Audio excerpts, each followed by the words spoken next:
Serangan darat yang dilakukan pasukan Israel di jalur Gaza berlangsung rumit, bahkan justru menyulitkan pasukan Israel sendiri. Akibat serangan darat tersebut, sebanyak 239 prajurit IDF kini justru ditawan oleh Hamas. Hal itu diungkapkan langsung oleh juru bicara IDF.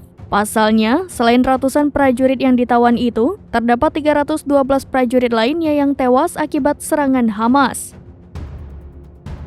Diketahui serangan darat itu diluncurkan seusai beberapa minggu IDF menyerang Hamas di jalur Gaza melalui serangan udara,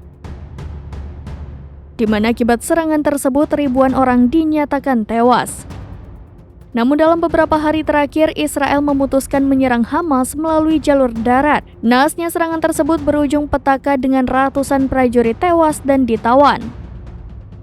Hal itu terjadi saat serangan darat yang diluncurkan Israel pada Jumat 27 Oktober. Perbatasan Rafah kini dibuka, ratusan warga Gaza yang terjebak perang dievakuasi ke Mesir.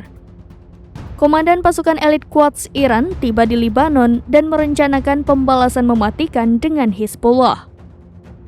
Konflik Israel-Hamas terus meluas. Kini, Fatah ikut beraksi di tepi barat menghadapi Israel.